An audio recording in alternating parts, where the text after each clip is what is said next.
L'histoire que je vais vous raconter, c'est celle incroyable de Navi Malela. Cet informaticien congolais a dû fuir son propre pays et se réfugier en Europe après avoir dénoncé les pratiques de sa banque. Ce sont des irrégularités énormes qu'on a dénoncées. Je suis fier d'être ce lanceur d'alerte, d'être ce Congolais qui puisse dire non à la mise à mort de mon pays. S'il faut le refaire, je le referai. Son parcours n'a rien d'un Snowden ou d'un Falciani. Lui, c'est dans cette petite agence bancaire d'Afriland à Kinshasa qu'il travaillait lorsqu'il est devenu lanceur d'alerte. En 2018, il était installé à son bureau comme tous les jours lorsqu'il voit passer dans le couloir Dan Gertler, l'une des plus grosses fortunes mondiales. Moi, je l'ai connu quand j'ai suivi un documentaire sur YouTube qui parlait de lui en tant que magnat des minerais au Congo. Ça m'a étonné de le voir dans nos installations. C'était la première fois. J'ai posé la question à l'autre collègue, à Grady Coco. Je lui ai dit, est-ce que tu connais ce monsieur? Il m'a dit non. Je lui ai dit, si ce monsieur commence à venir dans notre banque, on aura des sérieux problèmes.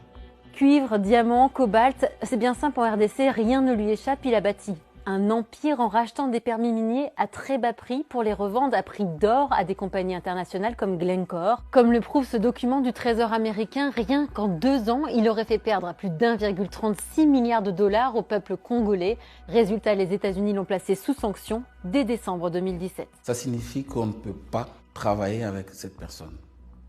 Ça, c'est clair et net. Pourtant, quelques mois plus tard, c'est bien ce même Dan Gertler que Navi Malela a rencontré dans les couloirs d'Afriland à Kinshasa. Il constate que des millions de dollars sont déposés sur des comptes des proches de Dan Gertler.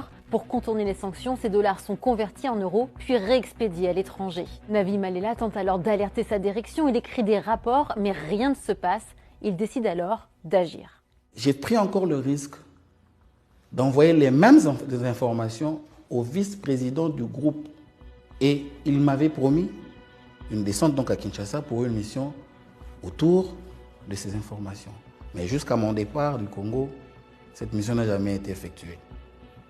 Grâce à lui, nous avons pu éplucher des milliers de documents bancaires, une fuite de grande ampleur qui fait des vagues jusqu'en Suisse car le siège de la holding d'Afriland n'est pas à Kinshasa, mais à Neuchâtel. Oui, vous avez bien entendu, à Neuchâtel.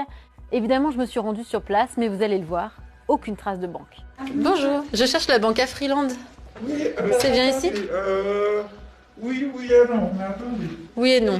Poser ça. Pardon. Pas de souci.